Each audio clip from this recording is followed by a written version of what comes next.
That was me on the last possession by the Buffalo Bills.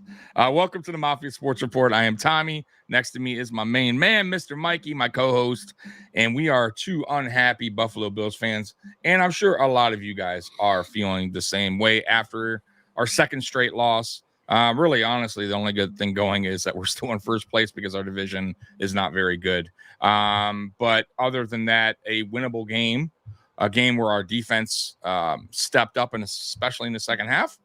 And another game that went by that Joe Brady called a very poor game, and a very poor ending to that game as well by Joe Brady. I have no idea what he was doing there. I have no idea what he was doing all game for pretty much the most part.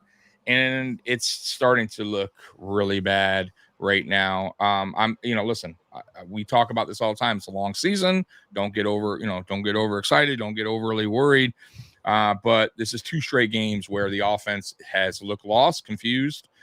Allen is under duress, and there's just nobody open. When you have Mac Hollins as your focal point of the offense for the first half of football, there's a problem. Mikey, go ahead. I don't even know where to start. We'll start with Robert. It's time for Buffalo to move on from Bean, McDermott, Brady, and Allen. Now, no. Because they all look totally inept. Might be a little bit overblown.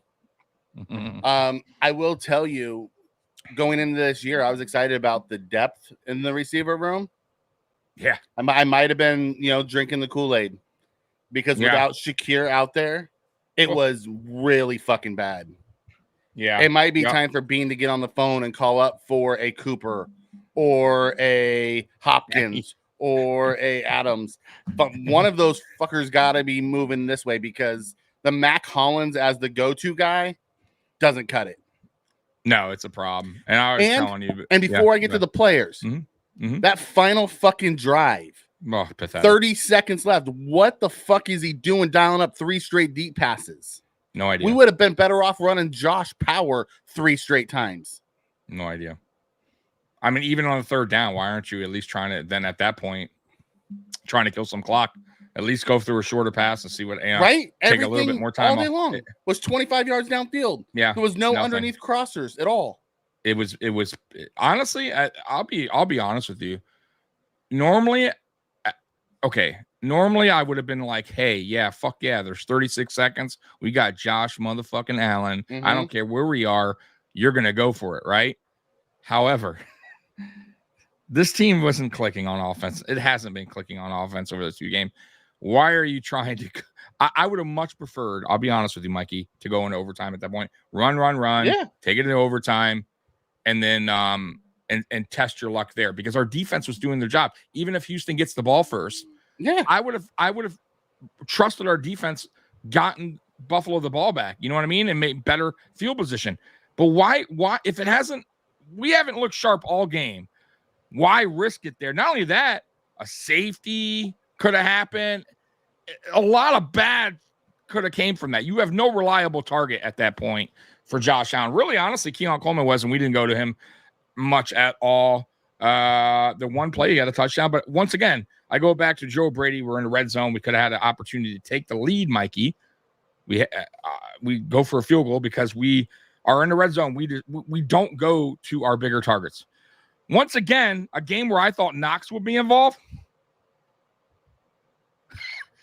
Hello. No Knox, no Samuel. No. But at least I saw Samuel a couple. At least we attempted a pass here and there, even though it was terrible. It didn't go anywhere. It was terrible. Design calls for him and everything like that. But did we throw to Knox? I didn't even see Knox involved at all. Nothing. So this is really bad because look, man, I get it. Khalil Shakir is the go-to guy, even though it's everybody eat kind of offense. I get that. However, Dawson Knox has been here for a long time, bro. And he's not a terrible tight end. Why isn't Mac Hollins getting the play calls in the beginning of the game? I don't get Joe Brady. Honestly, I'm a little concerned because if he's losing it already and doesn't know the offense of players, the guys that make this offense a lot better, right? Which is Kincaid and Knox that been here a while, that know the offense, like know Josh Allen has the then we might be in a little trouble. And like we are in trouble. We're about to Houston's not a great defense. No. And by the way, too, the run defense was terrible, and I thought we ran the ball well in the beginning. We did. We went away from it. Stopped doing. Which once again, that goes back to the Joe Brady. Also, too, man, to your point, man, I told you during the game, bro, listen, man, even if Khalil Shakir comes back, it's a high ankle sprain. That dude ain't going to be 100% for most of the year. That's a problem because he's our yards after catch guy. I hope Bean fucking paid attention to this game, really paid attention and see what the hell's going on out there on offense. There's nobody stepping up. Nobody. And you can't put all the pressure on Coleman. He's not going to be that guy, not right now. But other than that, even the guy we all thought could, Kincaid, no, bro. It ain't happening right now, at least. You got to get yourself a receiver, bro. I know it goes against what you said to start the season, how, this is the offense everyone eats. We don't need their number one, blah, blah. Bro, no. Right now, we need playmakers. Even if it's not, I'm not saying you have to have a number, but you need a playmaker. We don't have one right now. We need help for Josh. This is what you're going to get week after week if we don't get a playmaker in here. This is the facts, guys. And our defense might keep us in the games like they did today. Mm-hmm. But we're not going to win. We're not going to win many of them. I hate to say it. If we don't get help on offense, guys, it's getting tough to watch this offense. It really is. We went away from some things too that still don't make sense to me that we're working in the first 3 weeks. And we're relying on guys we shouldn't rely on, like Matt Collins. You know what I mean? We called up Shavers from the practice squad to use him. What? Why? When? He didn't even get used. Over, once again, Matt Collins. Like, it just doesn't make sense. The only reason I could think they went that route and didn't give Shavers a lot of opportunity, Mikey, or no opportunity really, is because they're dumb. They're dumb one, and maybe because they just feel like Josh doesn't have that. He was 9 for 30 today. It couldn't have been any worse with him out there. You're right. I agree. I'm with you. I'm just saying what I feel like they think. Okay, I want to hit this. This is bad. I want to hit this. Yeah, we have $12 million a year spent between Samuels and MVS for absolutely nothing. Add in $13 million for Knox. That's $25 million that we could be spending on other weapons. Absolutely. We called it last week. We said this last week. How much money is being spent in Buffalo right now on players that are not stepping up, that aren't earning their paychecks week after week? I hate to say it. AJ Epinesa is really not doing it. Dawson Knox definitely not doing it. Curtis Samuel right now is not doing it. Even if it's an injury, I don't care. He's not doing it. MVS, certainly a waste of money. Who else, Mikey? I'm sure there's more than I'm missing. There is. I think Robert's onto something here. Hollins is a McDermott's choice, which we know that's the case. Absolutely. However, how about when your offensive line's getting their ass kicked over and over and over and over and over, you find a way to leave a few extra guys in to help block. We're lucky Josh didn't come away with a concussion. It looked like he got his ass knocked out, beat up again this week. If that offensive line doesn't fix their shit and quick, it's gonna be a long fucking season for us. I agree. This is bad. This is and I was because it's not just the weapons; it's the offensive line too. I agree, and like I said, I was a little concerned with the center and left guard spot going into the season. Mm-hmm. And I still think they're playing okay, but I don't know if maybe that whole switch of the line has gotten this line not on the same page. I don't know what it is, but we're getting killed with penalties. Overnight penalties are killing the drives. Poor blocking, poor run blocking, poor pass protection. And really, it's the pass protection. The run blocking's been okay at times, but the pass protection over the last 2.5 games has been really bad, bro. Really, really, really bad. And listen, I also got to say too, though, receivers not getting open is a problem too, though, because they can only block for so long. You got a clock back there that Allen has to. A mental clock, like, wait, I got to get the ball out. And if receiver, and you can see he's going through his reads, he's looking, and then he has to bail out because there's nobody separating. I don't see any separation, bro. None. And then when there is, it's way too late. Allen's already out of the pocket, trying to make a crazy pass to Dalton Kincaid, or you know what I mean? That only so many only he can make here and there, and even then it's tough. So man, it's tough, Mike. And it comes back to where are the mesh concepts where the guys are running, like the first 3 games, guys were running into Josh's view. Now all of a sudden we're not doing that again. We're running fucking option routes, as Robert talks about. Josh threw a fucking RPO that hit Coleman in the ear hole because he wasn't looking for the ball. Right. Stop running option bullshit and run your schemed up offense that was working. Right. We've gone away from everything we did in the first 3 weeks. Yep. But he's too old, by the way, Derrick Henry. He's when it fit this offense. I mean, come on, man. Once again, we're spending money on guys like MVS, Curtis Samuel, who's not doing anything, when we can go out and got real playmakers, actually guys that move the needle. Go ahead, Mikey. Roy, you don't have any choice. You have to give him more time. What are you going to do? Who? Roy's saying, I've been saying for a while. You guys keep saying relax. He's talking about the Bills receivers. The receivers. Oh, no. Receiver. If you're talking about, okay, so Coleman, I keep telling you, and I thought Coleman had a good game today. So you can say what you want about Coleman. I thought Coleman did well. Even that last series, I'll be honest with you, that could have been an interception. I didn't mind the penalty at all that he did, the pass interference. I thought that was a good play by Coleman, actually. But Coleman, you really think you're going to blame Coleman today? I think the rest of the receivers are really the issue. I mean, if you really want to point fingers, that's what I'm saying. But I'm just saying the one he had was a touchdown. He made a really good play at the end there. It could have been an interception. I'm just saying, look, overall receiving room, forget Coleman. Let's put Coleman to the side. He's a rookie, right? We're going to give him a little bit of a pass. But what about the rest of the guys? What about the rest of the guys that have been in the NFL for a while, or that's been on this team for more than a year, right? Dalton Kincaid, Dawson Knox, MVS, Curtis Samuel, who's been in the league for a while, MVS, who's been in the league a long time, Dawson Knox, like the list goes on. I could keep going. Where are these guys? Come on, man. You can't just keep pointing at one guy and say, you see. Nobody was pointing at one guy. No, I'm just saying in general. I'm talking about Coleman in general. I'm just saying some people are tough on Coleman. I'm saying Coleman is not only the guy that is the reason why the receivers are struggling. I think just this room in general is not good. I think I know you were excited for Matt Collins initially coming here. I think he's a wide receiver 4, not a wide receiver 1.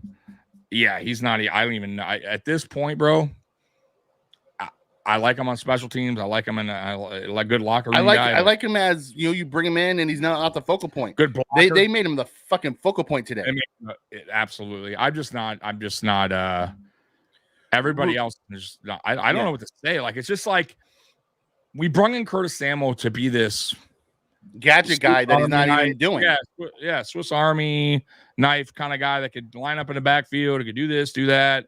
We're not doing any of that shit. I don't know if it's the injury that's still bugging him, the reason, or maybe it's not, and maybe it's Joe Brady not dialing it up for him. I don't know at this point. Because I haven't heard anything about the injury. I would like to hear, like, if Curtis Samuel came out at least, or somebody, and said, "Hey, man, I'm not 100%. I'm out there just grinding it," then I would understand a little bit. But I haven't heard that, Mikey. And this could just come down to Joe Brady not calling a good game, not calling good games. I don't know. Yeah.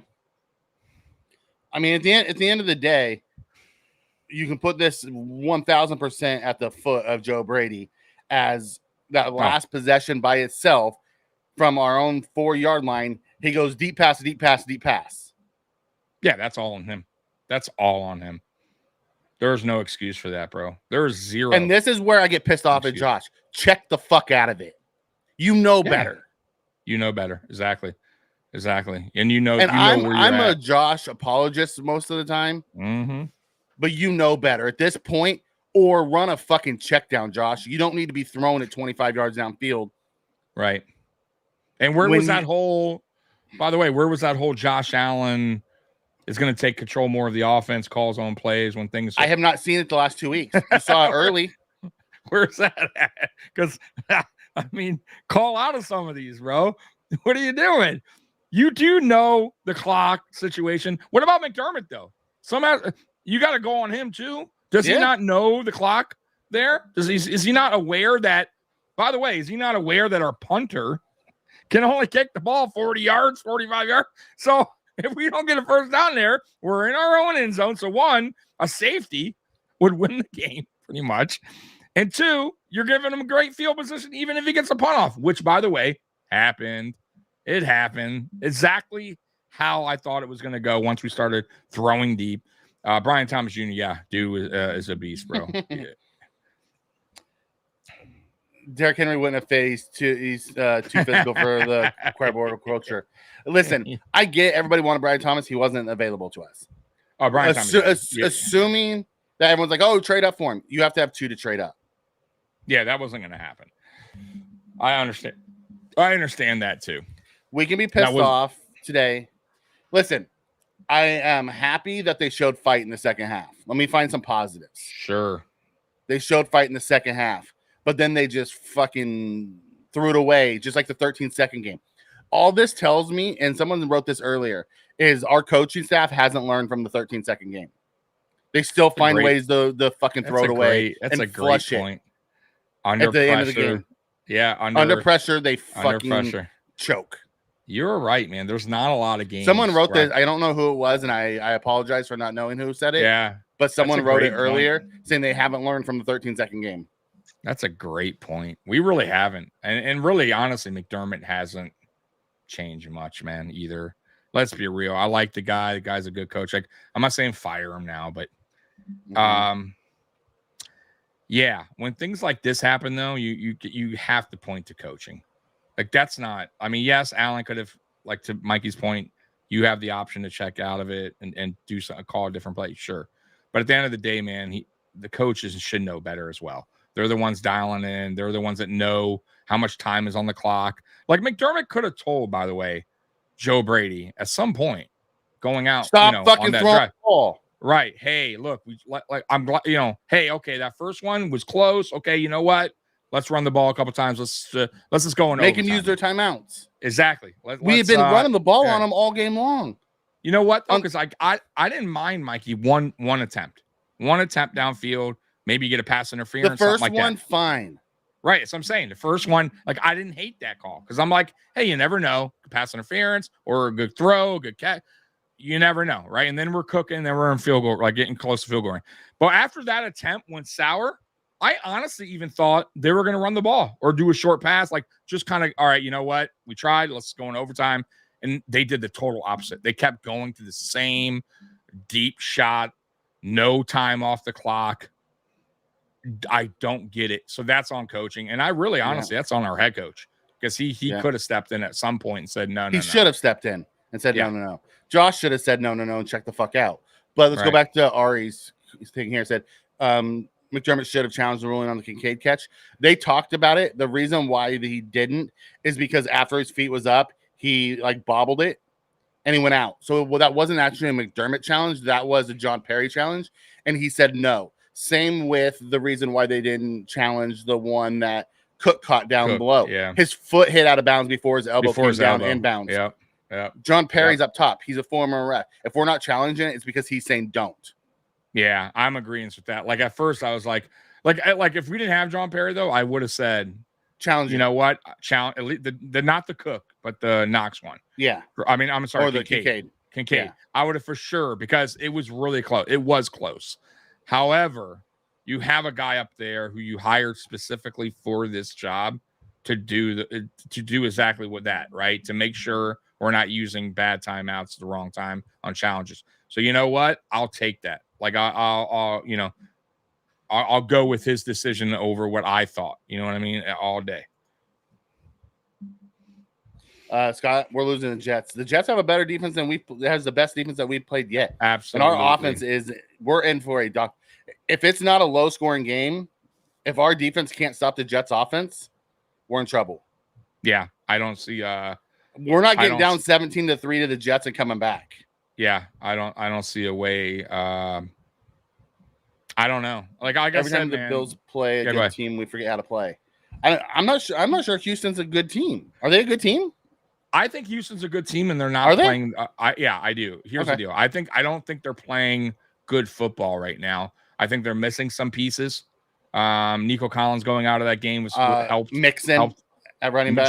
Joe Mixon, right? And then of course Nico had the big play, and then he went out right after. Like I just think they have playmakers. And as CJ Stroud, say what you want, he's a good quarterback. He made some mistakes today, but that's a good team. They're just not totally clicking yet, but guess what? They're 4-1, and guess what? We're 3-2.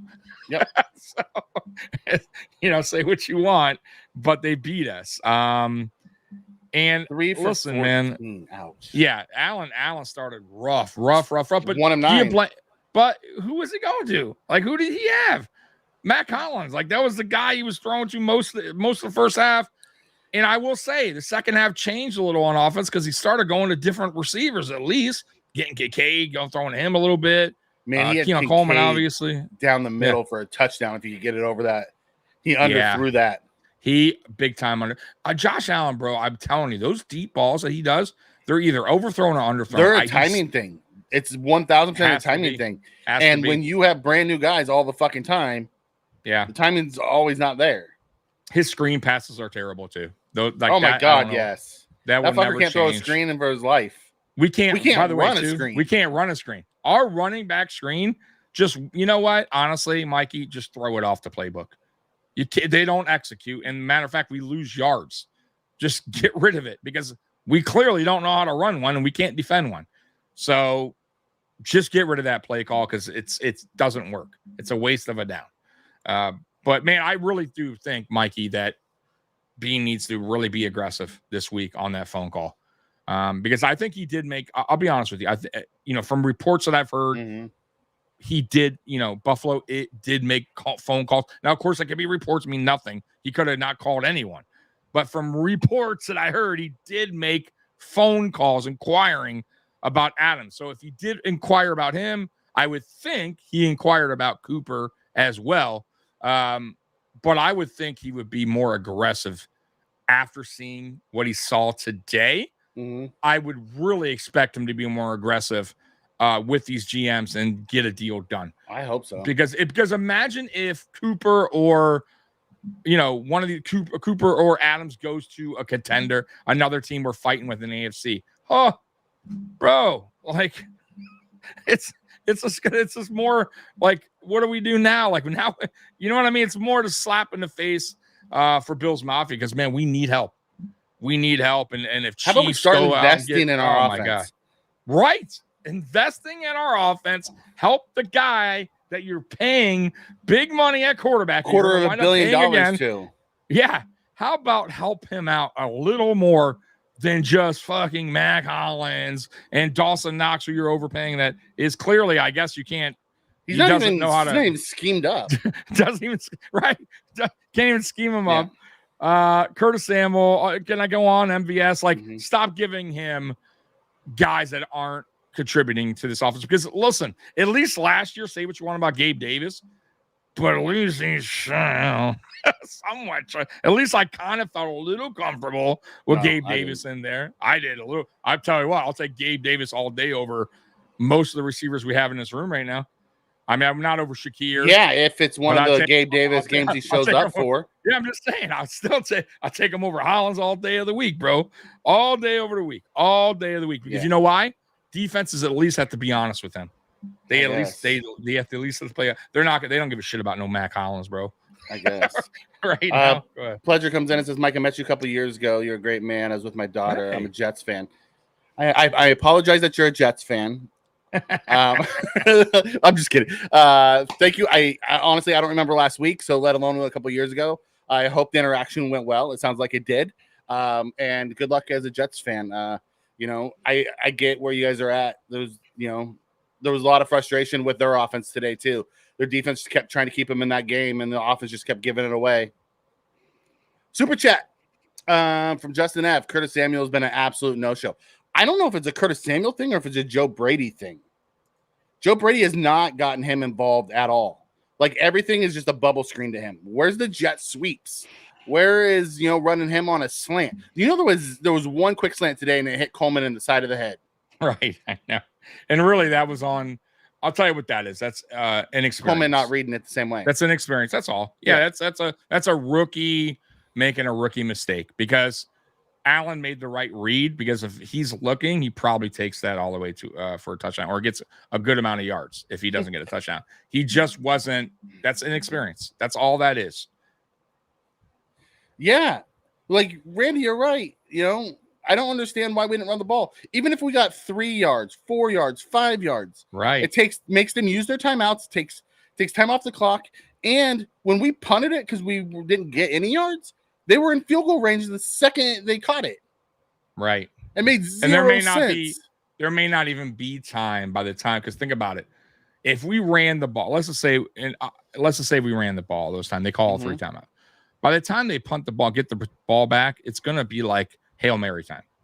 Because even if they get the ball a decent field position, 45, there's going to be like 5 seconds, 4 seconds, not enough time for them to go downfield and get a good enough field goal, even with 3 timeouts. I just didn't get it. Like, I don't. Average 4 plays, right? 4 seconds a play if you run the ball. That's 12 seconds with an auto timeout, right? There was 31. So you take away the 12 from that, and then you add in the punt. They're going to have about 8 seconds left when they get the ball. It's just not enough time. Yeah, it's not enough time. Once again, that's why. And I don't even know if Houston.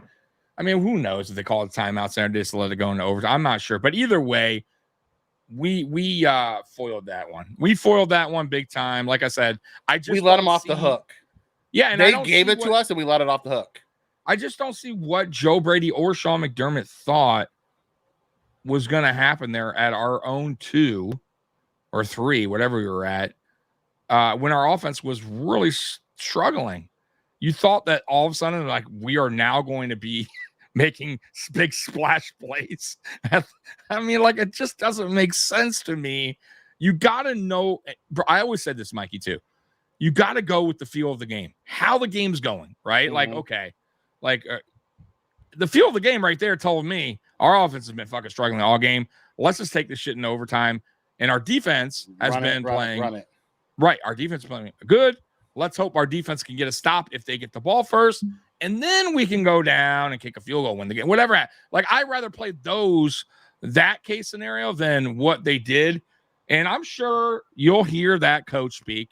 Sean McDermott, what do you know what he's going to say? If I could take it back, what does this always say? If I could, we let plays on the field. We let plays on the field. If I could have it back, I would take. If I could have that one back, yeah, we left plays on the field. Blah blah blah. Same old bullshit. He missed wide open Hollins. Are you talking about on the early one that he missed? I mean, yes, it was a miss, but Hollins has to track that better. He has tracked it better, but it was overthrown. He could have thrown it better. It hit his hands. It did, but it was overthrown. It was definitely overthrown. I think it hit his hands. I get it, but he also kind of had to stretch out. Listen, here's the deal, man. I think Allen, in general, for the most part, he's not good at. He's struggled with deep balls. He's missed. Matter of fact, I'll tell you what. It's not just Hollins. John Brown. He missed MVS twice this season, wide open. So, and who's a speedster? So it's not like we can go, oh, okay, maybe he thought Hollins was a little faster. Timing thing. Yeah, that's all it is, man. I don't know if he's just excited, sees it. Yeah, you know what? That's another thing. Hollins doesn't lay out. John Brown would lay out for them. That's when true. He would hit a lot of those long ones. Yeah, but Matt Collins is not that kind of receiver. Get what I'm saying? That goes back to why the fuck are we focusing in on him? Right. Exactly. Yep. The line wasn't holding up. Like, it was just the offense was a complete shit show today. And they were running 5 and 6 man pressures, and we weren't finding the easy button today because everything was deep downfield. There wasn't a lot of underneath shit. Yep. Like, who maybe gets that deep ball? I know we're going back on that, but like KJ Hamler, like something like that, like a guy that has the speed to catch up to a ball that is out there like that. You know what I mean? Like, not Matt Collins. Matt Collins isn't that fast. If you're going to go deep like that, at least have a guy that has some speed that can catch up to that ball. Like, I don't get that. My biggest fear, honestly, is we're going to make a trade for the receiver, and it's going to be just like it was when we traded for Naeem Hines. We're going to trade for a guy, and we're not going to find a way to use him. Right. Well, if he's a playmaker, though, Mikey, I think we'll find a way. Like Samuels has been a playmaker everywhere he's gone except for here. But I get it. But I'm talking about if they make that big of a trade where it's because Adams is a true number one. Cooper has been a true number one where he's been. I think they would definitely get him involved, and I think they'd have no choice. You know what I mean? And it's a little bit different than Nyheim Hines. Nyheim Hines a running back. I get where you're going with it though, but I think it would be easier for them to get a certain player like that involved because they're so good. You get what I'm saying? Like Nyheim Hines, he was good, but he wasn't. You would think it'd be an easier. Offensive crazy weapon. Yeah, you would think that's true. Like up till 2 games ago, I would have believed Joe Brady would have figured out a way to get them involved. After the last 2 games, I have serious concerns that Joe Brady knows what the fuck he's doing. Yeah, I'm super concerned. I'll tell you why I'm really concerned, because I credited Joe Brady big time last year for understanding like strengths of his players, strengths, weaknesses, how to use them correctly. And right now he's like doing the opposite. Like once again, I go back to it. Like you have 2 tight ends that are capable of doing the job. Where's the 12 personnel set? Why aren't you getting these guys involved? Like I don't get it. Like that's where I think I'm super confused right now on Joe Brady's scheme, on what he's dialing up, the plays that, guys that he wants to get the ball to. Like, it just doesn't make sense to me at this time. I don't get it, Mikey. I'm really confused on his thinking. Yeah, Mr. Miyagi, it's a McDermott thing. 3rd and long, we play a soft fucking zone and we give it up every fucking time. Oh, absolutely. 3rd and longs, I'm shaking every time because I just don't trust. We tend to always give up long 3rd downs every time, bro. Short 3rd downs, we're pretty good. 3rd and 3, 3rd and 4, we usually get stopped. 3rd and 12, 3rd and 15, we're shaky. Yeah, Sean, you're right. We got the turnover at the 13, and then I agree. Why not use one of the timeouts there and let Josh come in? Instead, we run freaking what's his nuts out there. We run the ball, get nothing, and then we run Josh back on, and the clock runs down, and he has to rush it. Right. So how do you have him? By the way, how do you have him? And then you call a timeout on the next fucking play. How do you have Josh on the sideline while that play's going on and not at least have something called into him, or at least tell him, hey, we're going to run this? Because I saw him out there, you could tell he was like, oh, what? You could see like the play was coming in late. And then it was all like, we're out of sorts too, by the way. Have you noticed? Yeah. Before in the first 3 games, the line later and later. We would get to the line on time. He get check downs. No problem with the play clock. Now, bro, we're getting up there in 3 seconds. We're scrambling to get a play, and it's sloppy because we're scrambling. That's also, there we go. Joe Brady not putting the call in right away. By the way, too, the first down runs that are so obvious that he continues to do almost every game now is first down run. Bro, it's defensive coordinators are probably going, guess what? This first series defense, it's going to be a run. They're not passing. We're just predictable at times. They're very, very predictable. I'm not saying you don't run on first down, but mix that shit up, bro. I even text you one time, like, bro, first down run. Why? Like, constantly. And the very next drive, first down run. It's like, bro, if I could see it from an outside just watching, the defensive coordinator who's paid to do this is looking at his chops going, oh, thank you. Thank you, Joe Brady. We have MVS. The one thing he could do is run deep routes. We have Hollins run the deep route and MVS running the curl. Right. Woohoo, MVS. Who I hated, by the way, hated that signing. Hey, Tim Settle, by the way. Saw Tim Settle today. If you're in there. Yeah, he got a penalty. If you want to come in the chat, we'll talk about your penalty. Oh my God. It's so bad. I'm sorry. I'm so far behind in the chat. No, it's fine. I see a lot of people chatting today. Yeah. That's what hey, when people are pissed, that's people want to vent, man. We don't blame you. And it's not going to change. That's the sad part. Yeah. It's the same thing over and over when it comes to McDermott. We give him his dues. We also we also have to be critical in his coaching as well. You can't just keep holding on for hope that McDermott is going to magically change. He's not going to change who he is. He's not. When the game is on the line at the end, he fumbles it away. This is what you get. Yep. This is exactly what you get. Which is why, for as long as he's here, we've always said he's not going to be able to get us over the hump. Yeah. And every year it just keeps happening. It's like, oh, well, people can grow. It's been 8 years. Yep. And and he also takes a part of the players we're bringing in. So we could play him a little bit on Bean as well, but at the end of the day, it's McDermott's system. It's what McDermott wants. He's a defensive head coach, so he wants the majority of the talent, the majority of the money being spent on defense. Which, by the way, I like our defense. I mean, our defense is good. It's held up. It made adjustments in the second half and gave up 6 points. Yeah, but we're also not paying attention to the offense, though. And we're trying to go cheap, right? And letting Josh just figure it out. It's not like our defense. Put it this way, Mikey. Our defense isn't elite enough to get us by with a mediocre offense. If our defense was absolute elite dogs defense.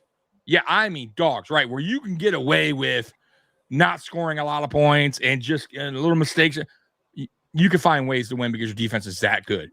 Yeah. Our defense is not. Our defense is good, but it's not elite good in my eyes. You're not going to win a lot of games playing like the way. And the point is, and right there, it proves that today because our defense was actually really good in the second half.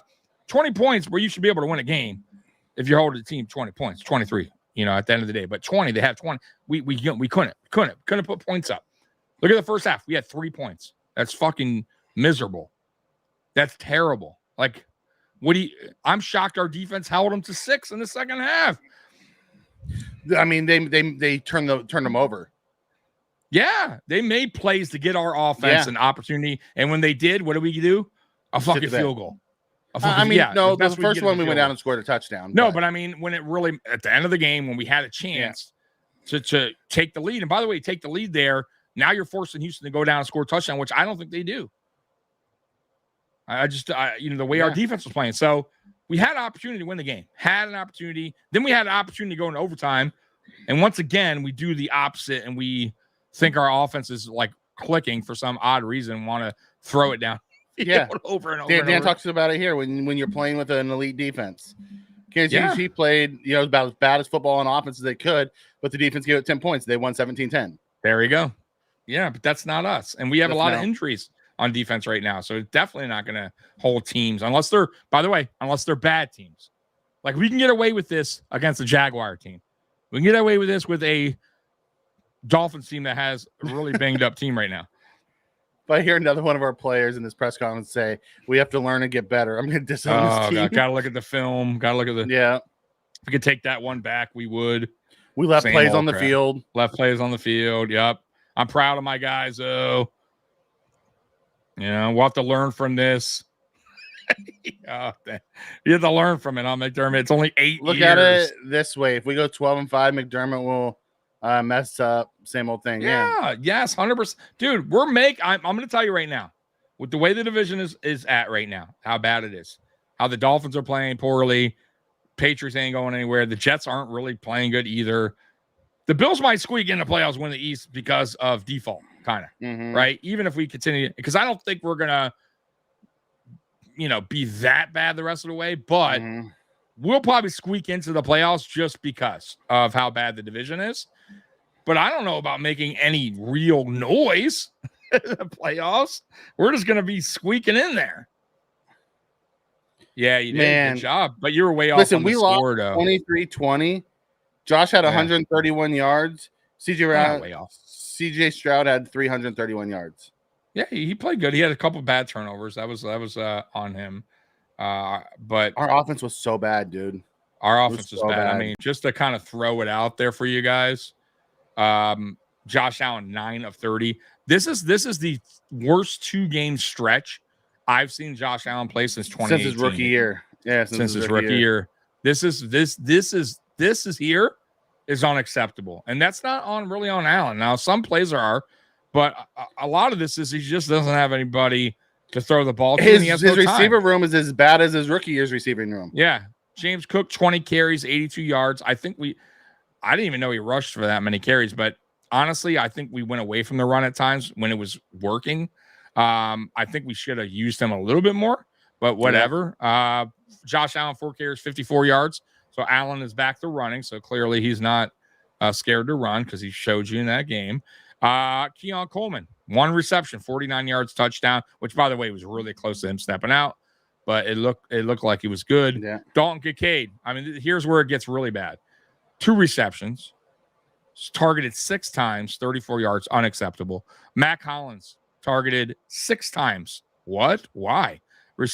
27 yards. James Cook, another guy we should be targeting more, right? Didn't you draft him? 3 fucking targets. Yeah, didn't you draft him because you wanted to be a pass, out of the backfield passing threat? No, three targets, 2 receptions, 17 yards. Ray Davis was a no-show. MVS, 3 targets, nothing. Curtis Samuel, 4 targets, 1 reception, 0 yards. And Dawson Knox not even on the goddamn stat sheet. That's unacceptable. Defense. I thought our Dorian Williams, by the way, if there's a really before you go to defense, before you go to defense, Allen has 3 of the 5 games under 180 yards passing. Oh, God. Here's the issue: he has no fucking weapons. Yeah, I know. This is what I'm trying to tell you. This is not. It's not that. Listen, I think I was all aboard on the whole. Everybody train. Yeah. I was all aboard on that if everybody did their job. but right now we don't have nobody's doing their job to get open. Right, nobody's doing their job. Is an overhyped Mike. They're not capable. Mike Gesicki. Listen, if Donkey K doesn't start catching the fucking ball, this guy's on. He's Mike Gesicki. I agree. Then he's starting. He's made some bad drops the last 2 weeks. He really has for a guy that's supposed to come out of college with the best hands. Yeah, he's made some bad drops. There's no question. That's cost us drives. Yeah, I agree. The first drive of the Ravens game, which was a huge drop. Dallas not if he had this same offense. Because I guarantee you, you take Josh Allen and go put him with Andy Reid, the offense runs the same way. I agree. You can give Mahomes these receivers in Andy Reid's offense. Yep. And it might work. Yep. These receivers in Joe Brady's offense with Mahomes, it doesn't work. Yeah, I agree with you. No, you got because Mahomes is running for his life like Josh Allen's is running for his life right now. Right. Yep. And I still think they have a better overall group. Dorian Williams, by the way, has been a bright spot for this defense. He's back-to-back games. Too predictable. Yeah. Yep. 12 total tackles, 11 solo. Mikey, that's a good game for Dorian. He also had that fumble recovery. DeMar Hamlin, 10 total tackles, 7 solo. I thought he did a little better today. You know who really struggled today was our rookie, Bishop. I thought Bishop was bad today. He was bad in the first half. He played better in the second. Got a little bit. He did. He tightened up a little bit. He allowed the deep one over the top. He got burned on that one. He did. You know who got picked on a lot is Lewis. They picked on Lewis Cam all Lewis day. Has been that's 2.5 games where Cam Lewis been picking on him. Picking on him. His tackling has been poor. He's struggling. He is struggling. We need Teron Johnson back. The good news is I think Teron returns next week. If there's any bright side to what's going on with this defense is that we are getting players back. And I thought Dwayne Carter looked okay today. I thought Solomon looked good today. Like they weren't like crazy good, but I thought they stepped up for being their first games in there.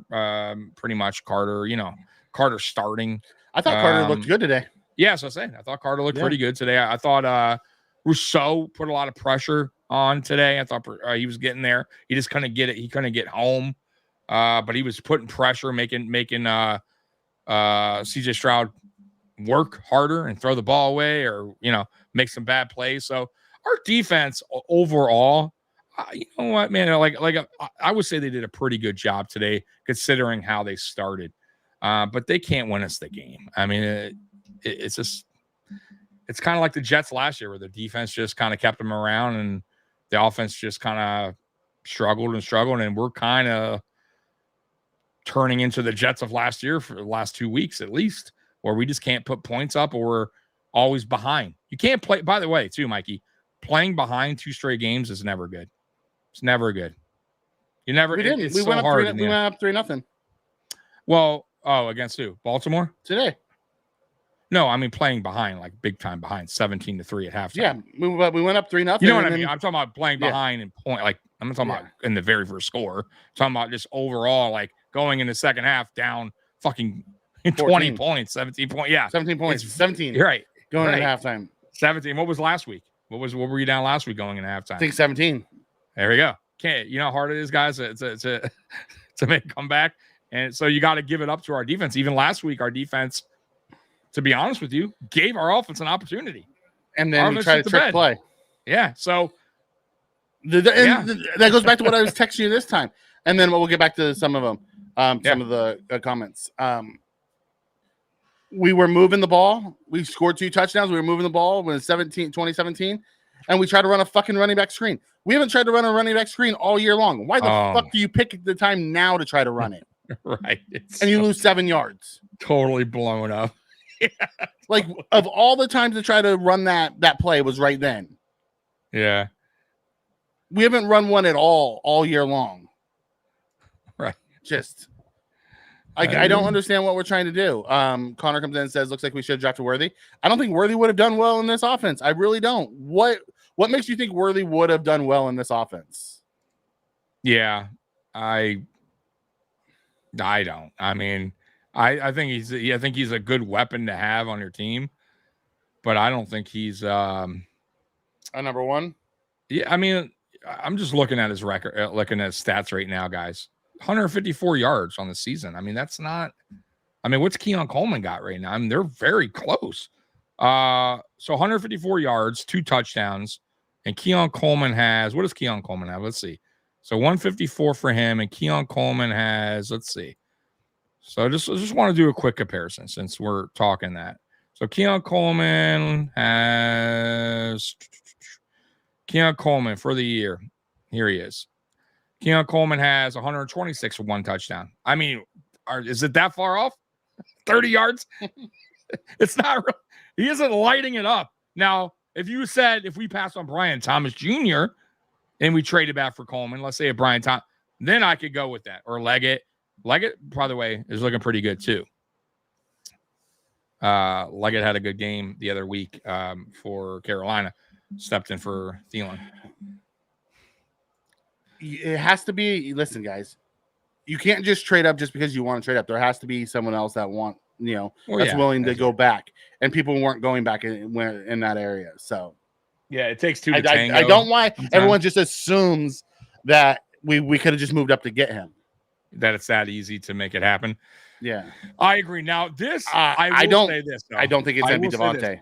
I don't know. I'm not gonna say anything. I just want anybody at this point. Yeah. Give me Adams. Give me Cooper. I don't care. Give me a playmaker. Yeah, but I will say this: it is easy. Not easy, but it is a little easier to at least make these phone calls and be a little aggressive on trade talks rather than after watching what you saw today. Yeah. Without Shakir. Oh my God. Yes. Yeah, because you know why I say that? 9 of 30. Because you have a lot of draft capital to work with. You have the Minnesota pick. You have a lot of picks like in your bag, right? That are going to be tempting for these teams. Use them. It's okay. Let some of them go for a guy. Now here's the deal, Mikey. If they don't make a trade, we don't bring anyone in by the deadline. You know what it tells me? That Brandon Beane doesn't believe in this season. He's going to wait it out till next year. It made us think of, did they believe in this season to start with? Because we remember everyone talked about at the beginning of the year is this was going to be our retool year because we were getting the cap cleaned. Right. So that's that's my point. That's where I'm going. Because if he makes the trade, in my opinion, if you pull that off, then he believes this team can actually do something moving forward and maybe in the playoffs.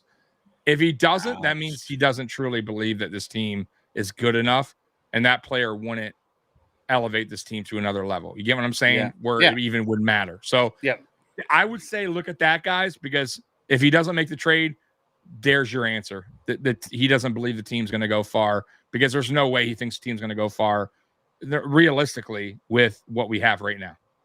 That's all I got to say. Cooper disappears a lot, but he also has Deshaun Watson as his quarterback. Yeah, and he's also I've seen what Cooper can do, by the way. Cooper is I'll take him all day, every day over what we got. And for what he's getting paid this year, yes. It's like less than $1 million on the cap. Exactly. And that may be a very reasonable trade where Bean can go, okay, you know what? I didn't have to pay a lot to get this player. I didn't even give up even a lot of assets because I think Adams is going to cost more. I would give up a second right now. I'd give up, Minnesota's second right now for Cooper. That's what I'm saying. You have that in your pocket. Give it up, bro. We're going to have like 14 picks going in next year's draft. I know. What is the point? What is the point? For what? More depth? More guys to stash in the practice squad that could get trade Samuel for some pizza and wings. I would include him if they wanted him. I would definitely. Does Bean make a move? I don't think he's going to personally, but I hope he does. Because he's such a stickler. We got to go on his track record. His track record says no. Correct. His track record is I was shocked as hell last year when he got Rasul Douglas. Put it that way. And by the way, it took down to the last 5 minutes for him to actually make the move. Like he was hesitant to even do it. And then he was frustrated that he didn't have his third round pick. Right. In the draft because he gave it up for Rasul. Yeah. So he moved out of the first round to get that third round pick back. He hoarder. He's a hoarder for these picks, man. He hoarded, man. I don't get it. But shit has to change, man. Shit has to change, or we're going to be doing this post game like this every time. Go ahead, Tommy. We need a number one. What's our best approach? Trade next draft, tank for the number one pick. We're not tanking. That's just not the way that we're built. Yeah, that's not happening. I wouldn't mind seeing us make a deal this year, but something tells me we're just not going to. We're playing it out, and we're gonna have to wait until next year's draft. But then you're banking on a rookie to come in and be a number one. I say make a trade if it makes sense for you. I would personally do a trade if it was one of those three, right? Yeah, if it's one of those three, Adams or Cooper, absolutely, a guy that can move the needle, a guy that is a veteran that you can trust. Those three guys right away are guys that Allen could go to, Allen could trust. You know they're going to get open. They're separators. They got great hands. That's one reason. The other is, I think it would be great to have for Keon Coleman. I mean, Keon Coleman doesn't. Who's our veteran receiver in the locker room that is really a dog, a go-to guy, a number one op? Like, I think Keon Coleman also would benefit have that. Also, too, even if we get through the season, we're not going to be a bad team where we're getting this great draft pick. We would have to probably trade up to get a really good receiver. I'm not saying receivers can't fall and you get a little lucky, you get one in the third or fourth and get lucky. But do we want to play that game where we're just getting lucky with a receiver that falls? Or do you want to get the neighbor? Or do you want to get Jones or the exactly the Harrisons, the Chases, like those? You have to get up inside the top 10 to get those guys. You got absolutely. Justin Jefferson fell into 22 because nobody saw, the Eagles passing on Jefferson for Rager. Right. Huge mistake. Huge mistake. BTJ fell to 21 this year, and no one thought he would get outside of the top 15. Right. Yep. So, and I'm with Ben on this one. He comes in and says, you want to move to get BTJ, and you're complaining we have 14 picks. Well, you need the picks to move up in the draft. I would prefer to get a veteran right now to come in and help this room. Yeah. One of those elite, one of those guys that we were just talking about, D-Hop, Adams, or Cooper. But you know what this reminds me of? I hate to say it. I hate to go back in time. You remember a Buffalo team that once was kind of struggling a little bit on offense, and we went out and got a veteran receiver? And it kind of helped us out a little bit. Remember that? 2020? Yeah. Just throwing that out there. Say what you want about Diggs, but he did help this team out in a big way. Having a reliable target for Josh Allen for the next 4 years while he was here. Okay. So I'm just throwing that out there. If y'all remember, Allen really needed that. And Allen got better and got more confident and had a guy that he knew was reliable. Right now, I don't know if Allen believes in anyone. His reliable guy wasn't on the field today. Yeah, I take it back. Shakir is the guy. That's the security blanket right now. Remember going into the season, it was everyone, most people, even me, we thought it was going to be Kincaid, Shakir, and maybe more. They're bracketing Kincaid. Right, yeah, but I don't know if you've seen in much cover one, they're running 2 and 3 guys over the top of Kincaid every play. Well, he's still right now. It ain't happening with Kincaid. So, and even when he throws somebody open, he drops it. He drops it. Yeah, he drops it. I'm telling you, we need a veteran receiver in here that Josh can trust. That a guy that we know can get this offense going, and then maybe, just maybe, the rest of the guys, Mikey, will benefit from having this guy around. Just throwing that out there too. But I don't think we can make it going forward with what we have, and knowing that Shakir, even when he comes back, isn't going to be 100%. That's my worry when it comes to the offense, because Shakir's coming back. It's just, I don't think it's going to be a minute before we see the Shakir 100% Shakir. Roy comes in and says it's 8 picks, possibly 10, not 14. It was hyperbole on my part. Yeah. If that's true, someone's open and Allen's getting to him. If you go back and watch what cover one is doing, they're showing you they're not. That's the problem. That's the problem, is guys aren't separating. Yeah, they're running bracket coverage. They're rushing 3 and 4 man things, and nobody's getting open the last 2 games. That's been the problem. Yeah. And you know what too? I see a lot of, like, when Allen Josh is having to take off run, because the line's not holding up. Yeah, and when he escapes, and maybe there's a guy finally getting open, but by then it's not easy to make those throws. Yeah, he's already under duress, already running. Like, it's easier said than done. That's why I think, like, announcers are amazed when he makes those kind of plays where he's falling out of bounds and he connects to Shakir, because he's buying so much time for players to finally break free. But it shouldn't be that way. Like, these guys should have some sort of separation in time before Allen is so much under pressure that has to leave the pocket and throw a crazy pass to get that, to make it, to continue the drive. It's wild, so man. clunky. We had the same problem last year for a long time. Remember, things bogged down for us, and we can't get out of our own way, and everything's super hard. Like, it wasn't like everything was easy earlier this year. Guys were just sneaking out and getting open, and now they're not. And and they just have to adjust. They can't keep running that same stupid shit. Adjust.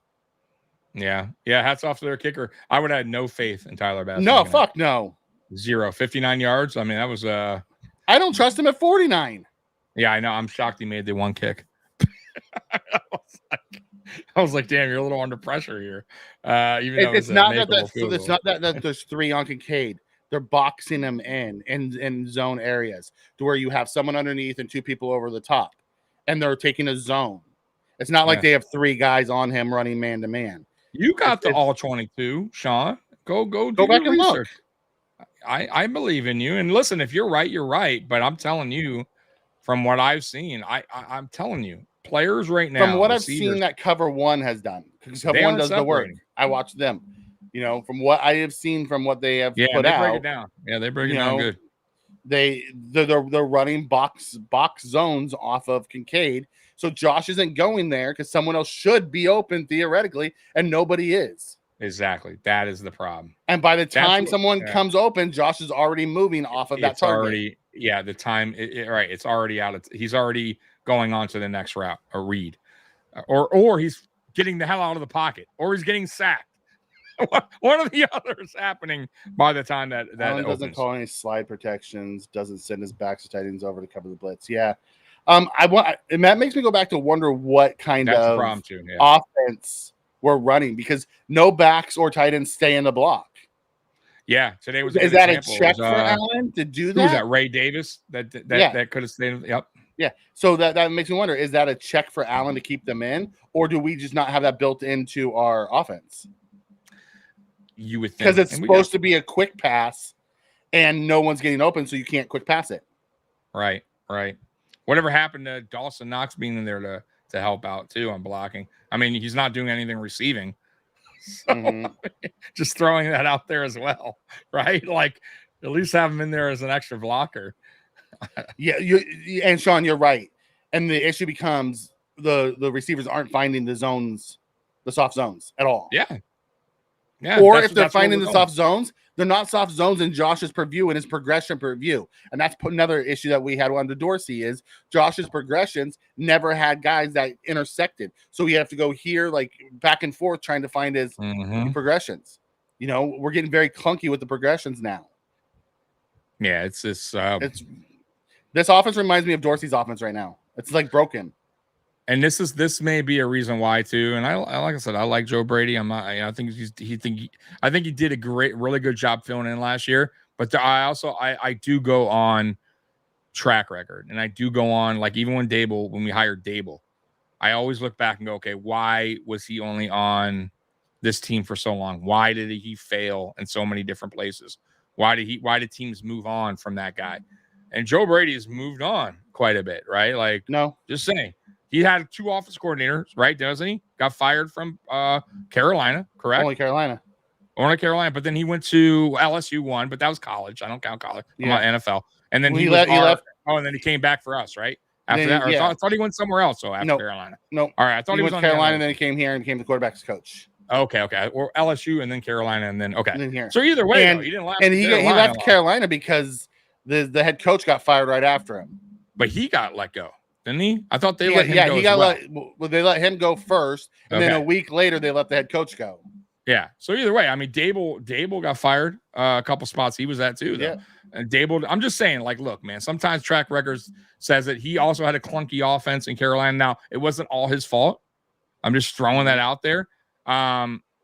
We'll see if he can bounce back from this. But guys, like right now, and 2 teams that have decent defense, he shit the bed. I'm just throwing it out there. He does not look good against better defenses. And Houston isn't this overpowering defense. Like, they're a good defense, but I don't think they're overpowering. You know what I mean? Like, I don't think they got all these crazy playmakers like Baltimore does, where they're over physical, like really super physical defense. They're a sound defense, but I would you say these are the 2 best defenses we played for the first 5 games? Probably, right? Yeah, probably. Okay. And was these the 2 worst performances on offense? Yeah. Yeah. So I don't know if Brady's just getting out coach from the other side of the field, meaning their defensive coordinator in this chess match is just really, beating him at his own game. I don't know. It's a chess match. I would just say, though, that it has looked different over the last 2 weeks against better defenses. He is not doing the same. It's almost like he's playing, I don't know if he's playing scared or he's playing super safe, but this offense is now lost its ways. Mm-hmm. It is now like lost its identity, even, I guess it's safe to say, because we had an identity for the first 3 weeks. It seemed like we did. It seemed we like run the ball. We did a lot of motions, pre-snap motion. We did a lot of things that were working that we aren't doing over the last 2 games, which makes me believe that him going against a better defensive coordinator, he's trying to do different things. I guess. I don't know. I really that's the confusing part. Why change your offensive the way you what was working? Why all of a sudden go away from it? That's the only part that's a little confusing to me. But I think it could have been that Josh was taking off running those first few weeks, and he hasn't been doing that the last few weeks. That is true. Yeah. Maybe they're protecting him a little bit more. No, too. I think it's a Josh thing. Honestly, I think Josh didn't want to take off running, and I think they're, you know what I mean. Well, I still think it's a hand. At one time, like, damn, he had a first down, remember? And you're like, well, he probably doesn't want to run. But then he ran later in the game. I was like, well, there goes that narrative, because he sure as hell wasn't scared to take off there. Maybe he felt like he had to. I don't know. At that point, early in the game, he felt like, maybe we'll work this out, and then later in the game. Matter of fact, I think that one was the Knox, the one that he threw out. Also, too, I got to say one more thing too about the team in general. Is it me, or like this team just doesn't seem like they're amped up in these games, the last 2 games on the road? It just seems like the other team is just fired up and we are flat as hell. Like on offense, we are not fired up. We just are just like out there, just lackadaisical, boy. Also, like the last 2 games, we've gotten the ball first. Yeah, that's true, and haven't done a shit with it. Really, yeah. It just seems like we have no juice. It seems like the teams that we've been playing are bringing it, and we're just flat. We're flat out the gate. And we don't really get going. Even the defense, a little flat out the gate. Then the defense kind of picks it up, which they did over the last, I would say, week and a half, right? But the offense, no play action in our game either. Oh my God, the play actions. Even when we run it, it's not believable.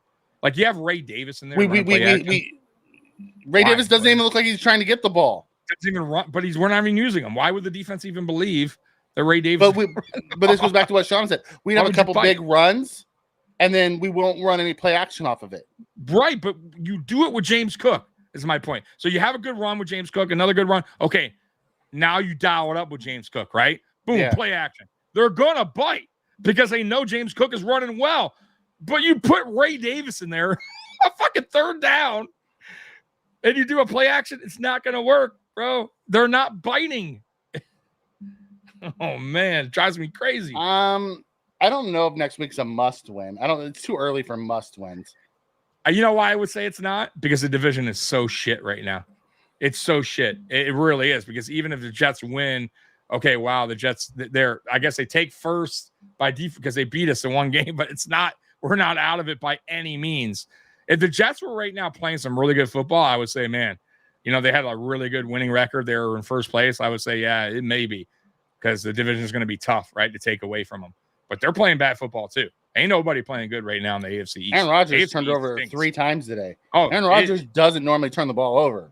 Yeah, they're not looking good. Nobody is. And if we're going to be real talk, AFC East is bad right now. It is bad. I think it's up for grabs between the Jets and the Dolphins and Patriots were playing today, and neither one of them wanted to win. I know. Dolphins barely won 15-10. The Dolphins ended up winning it? Yeah, 15-10. Oh, God. I was catching bits and pieces of it and didn't look like anybody wanted to win that game. Yeah, they were down a while, and then they caught up. Listen, yeah. Roy, I'm not shitting on Cook. He was the only thing that was effective today. Yeah. He actually had good runs. I'm surprised they went away from it as early as they did. That's mind-boggling. Another thing that just, by the way, the Jaguars. So just to run down some quick scores, Jaguars won today, 37-34. So they now have a win. They're 1-4. They beat the Colts, who are a bad team too. The Commanders are really looking good, guys. They beat the Browns 34-13, and that favors anyone who's trying to get Cooper. By the way, that really juices that up more because their Browns aren't going anywhere. They're going to probably be moving on. Trying to make some free some cap or whatever. Ravens won in overtime 41-38. That was probably a really fun game to watch. It wasn't like our game. Back and forth, big plays left and right in that game. Bears won 36-10 over the sorry ass Panthers. Vikings are 5-0, man, 23-17 over the Jets. And the Giants and Seahawks are tied 7-7 in the second quarter, 2 minutes ago. Packers 7-7 with the Rams, second quarter, 3 minutes to go. 49ers are up on the Cardinals 20-10 with 3 minutes to go in the second quarter. And the Broncos and Raiders are tied at 10 with 34 seconds left in the second quarter. I don't believe that at all, Sophia. Josh said he rolled his ankle that led to the concussion check. Oh, hell no. I think he banged his head, out of his head. And he landed on his chest. Yeah, I think he snapped out of it. I'll be honest with you, I think he got concussed real quick because you got to remember, just like boxing. I think he got a stinger. I don't think he got concussed. I think he got a stinger. He hit his head hard. He looked like he was out for a sec. Like, you ever see boxer get rattled? Boom. And they quickly, some of them can kind of just, boom, they're right back into it. No problem. I feel that way. I could be wrong. We're not on the field. I have no idea. But his head, it really. I don't think it was an ankle thing at all. Hit again. I don't think so either. I think I would have believed it more if he said he had a chest contusion from the way he landed. I think it was a flash knockout for a quick second, bro, and I think he snapped out of it. You got to remember, he was on the field for a minute too. They put him up. They put him. Yeah. Remember, he looked like when he hit his head twice, he did not move for a second or two. And then they picked him up. He was upright. Mm-hmm. And that's why I texted him like, oh, we're fucked. Like, he's done. And then but then he was like, I'm fine. Remember, I'm good. I almost feel like he snapped. Whatever happened, he was quick to get his mind right. I'm good. Mm-hmm. And he probably was. Sometimes that happens. It's a quick flash KO, and you're right back into things. I'm just throwing that out there. But he's not going to admit it. Because if he admits it, they're going to make him run through concussion protocol. I'm just throwing that out there. Even if he says, oh, I was, a little rattled for a quick minute, and then I was cool. We don't want to hear that, because then the NFL will make it happen. And they still may make that happen. It happen, yeah. I wouldn't be surprised to hear that he's in the protocol this week. Sean comes in and says, if we play like this next week, heads need to roll. I don't disagree with you. I just don't see it happening. Yep, won't happen. Won't happen. The owners are a lot. They're like a lot of Bills Mafia when it comes to Sean McDermott and this coaching staff, and really Sean McDermott, which is they're scared to make the tough decision on letting Sean McDermott go because they don't want to have he wins a lot of games. He wins a lot of games. He puts butts in the seats. We're still a winning team technically. I get that part, but once again, is that the ultimate goal is just to win games? The ultimate goal is a Super Bowl. The ultimate goal is that's the end result, right? There is no other ultimate goal, but I feel like as an owner, that's what they're looking at. They're scared to make that change because God forbid they hire the wrong guy or it doesn't work out. Guess what? Everyone's going to be like, why did you fire Sean McDermott? Even though we're the one that was screaming for it. Right. I don't know. Oh, Cincinnati flubbed a snap hold on the field goal in OT to win it. Ouch. Yeah, and then I know you are, Sophia. I just don't believe a fucking word that guy says, is that he's not telling us what really happened. Mm-hmm. But that goes back to the bigger issue is he's taken too many of those hits the last 2 weeks. Way too many. Our offensive line isn't holding up. He's constantly getting flushed out. Rolling right. Now, some of them are his own rolling out, but lately a lot of it's not. A lot of them he's getting flushed out of the pocket. He has no. And by the way, I feel like the offensive line sometimes is doing sometimes. A lot of the time they are holding up, Mikey, but you can only hold up for so long, and that's the problem I'm seeing is that Allen is going through his reads and nobody's there. So you can't expect the offensive line just to be stellar and just keep it, while Allen is still surveying the field. Some of these, I get that. They're on him so quick. I'm with you, but I'm saying some of them too are just receivers not. No, I get that too. Yeah, I get that as well. Where Allen's just like, and the has offensive line flush and roll. Yeah, eventually he has to get out of there because. There's third down runners. Too many free runners. Yeah, last 2 weeks. So many free runners. And that goes back to what they were talking about earlier in the chat, where Josh isn't checking guys, sliding protection, doing a lot of things. The problem is they're bringing, 6, 7, 8 guys up the line, and we don't know where the runners are coming from. Yeah. And until we figure out a quick, beater to that, it's going to keep happening. Yeah. And Allen is pump faking so many times. You know why? Because he's trying to. He doesn't, because the guy's not really open. He's trying to just kind of create some space for them. Some space, to maybe get the defender to bite a little bit so he can get the space needed for that guy to get open. But it's just not working, man. It's not working. Yeah. And that's why we go back to, I think Bean needs to be aggressive, make it happen. I don't care what you got to do, bro. If you believe in this team this year, make it happen. If you don't, then okay. At least I know that you don't, because there's no way you could believe in this team, or at least the offense, the way it sits now. There is no fucking way that you could believe you're satisfied with this receiver. Yeah, you can't. Like Banner Bean, bro, there's no way he could sit in front of a podium. If he did today, let's say hypothetically, he had to sit in front of everybody right now. There's no way he could say, I am satisfied with this receiving room. I'm confident in my receiving room. Yeah, there was no way. He would be lying through his fucking teeth, bro. And that's why I say, if he doesn't make a move, bro, it's because he doesn't feel like that move would even make this team do anything different. Yeah, better. Yeah, right. This team's not going to Super Bowl even if we got that player. So that's where I'm going with this guy. So we either make the move or we don't. But if we don't, I think this whole season was basically let's see what happens, and we'll just wait till next season. We're resetting. We're resetting. Yep. So we'll find going out, into the next phase of this team. Listen. Yep. I have a few issues going in this year. We talked about it. I wasn't confident with our safeties. I'm still not confident with our safeties. I was concerned about our wide receiver room. I'm still concerned about our wide receiver room. Yeah. You know, and we were worried about what the offense was going to look like. The first 3 weeks, I liked the type of offense. Last 2 weeks, it seems like Joe Brady's just out thinking himself, trying to keep it simple, dude. Just keep it simple. Right. Run your backs out to the flats. Run some mesh concepts. Run some slants. Run some goes. Run some stops. Like keep the progressions coming into Josh's view. This isn't like I don't understand why we're making it so complicated. The first few weeks we kept it simple. Get back to simple. Okay, in my opinion, no, I don't. Okay, go ahead. Mike says no. Mike says no. I think this, man. I think right now our main concern is our offense. It's not really so much our defense. We're getting players back on defense. Obviously, you saw what Terrell Bernard did today, right? Just have him back. It's nice to have him back.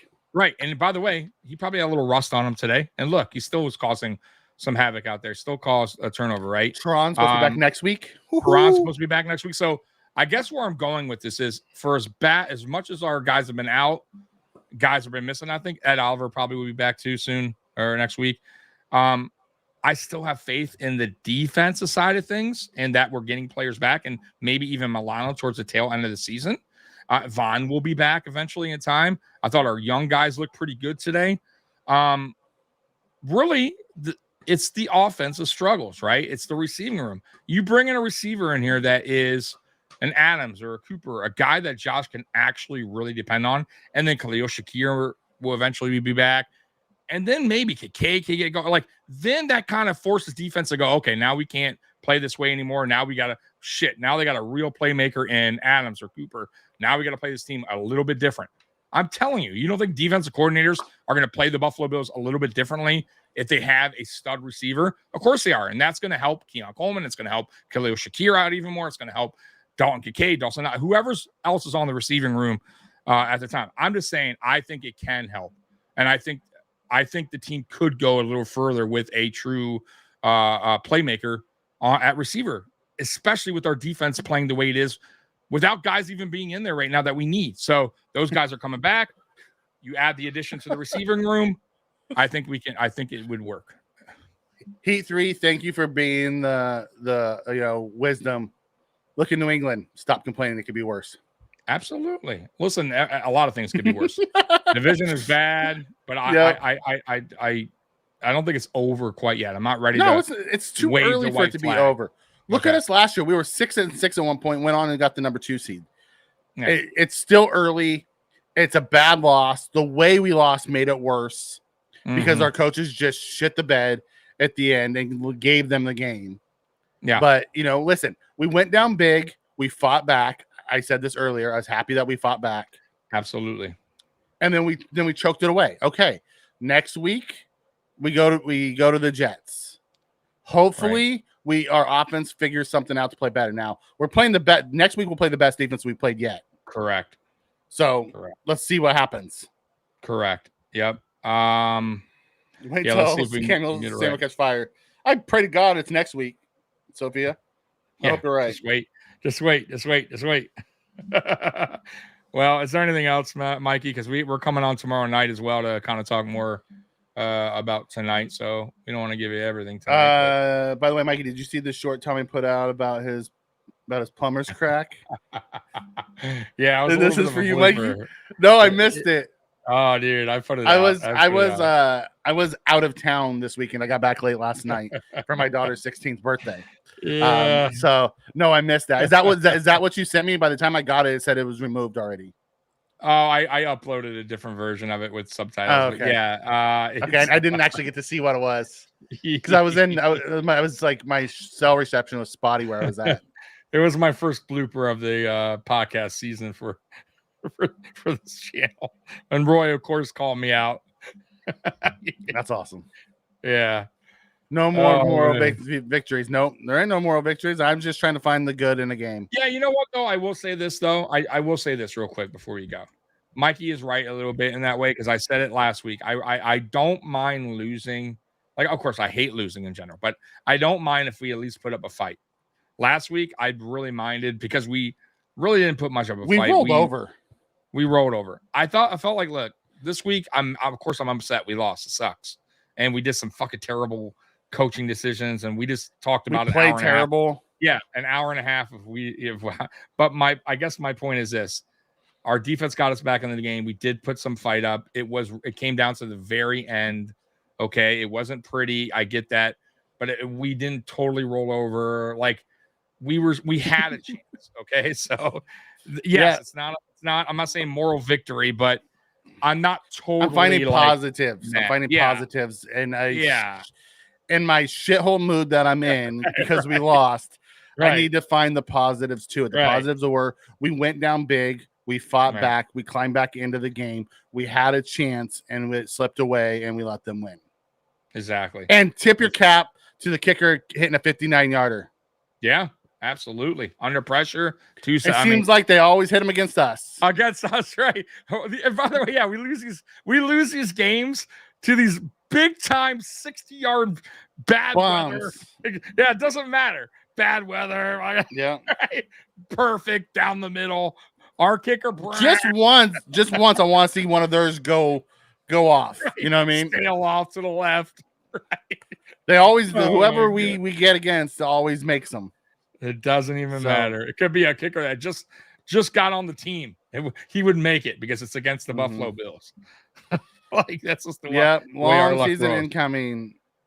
You know, coaches do not help. No, it is what it is. Long season, guys. Well, and Tommy and I will be here with you through the entire thing to have these therapy sessions. You guys help me as much as I help you. Yeah. Anything else, guys, before we get out of here? No, I think we're good. We'll come back tomorrow night. We'll look at the good, the bad, and the ugly. Yep. And get ready for what is it, Monday night? I believe we play on Monday Night Football. Yeah, let me look real quick. I'm gonna tell you right now. Sunday night. I'm almost sure it's Monday night. It is Monday Night Football. And by the way, we're the only Monday Night Football game this time around. That could be that could be a tough Tuesday. But the good thing is that gives us an extra day. It does, especially for Allen too. For Shakir. Oh wow, crap. Big super chat. Oh shoot. Thank you, Randy. Thanks for the good show, Tommy. This is in honor of your mom. Not seeing the Yeah, I know, right? I appreciate we really appreciate that, and I appreciate that as well. But yeah, man. Listen, I hope I get to see one. Ouch. Rick Johnson, ouch. Yeah. 28, 38, 331. It shows you who has weapons and who doesn't. Absolutely. I agree with that too. And then, by the way, it wasn't like and Stroud made some mistakes. And it was a 3-point win. And it wasn't a high. Yeah, it's not like Houston Texans had 40 points on us. They had 23 points. They scored 6 points in the second half. I'm just throwing that out there. So it wasn't like Houston's offense was this unbelievable offense this game. They started off good. They cooled down because our defense stepped up and adjusted. But guess what didn't really step up? Our offense. And you can't win games like that. You just can't.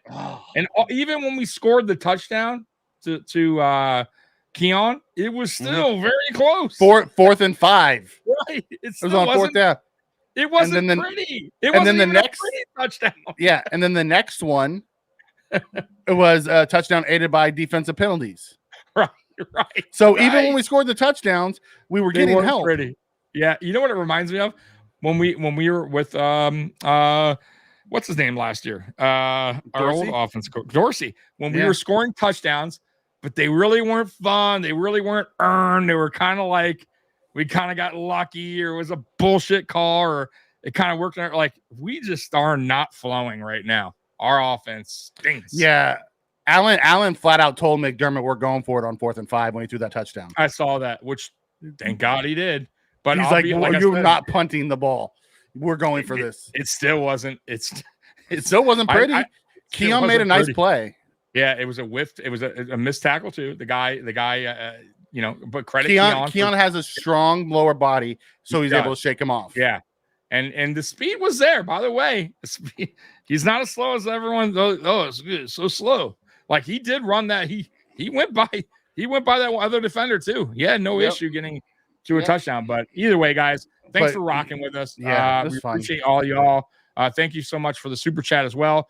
Thank you, everybody that's been in here this whole time. Also, too, subscribe, hit the thumbs up, hit the notification bell so you know when we go live. We will be back tomorrow at 9 p.m.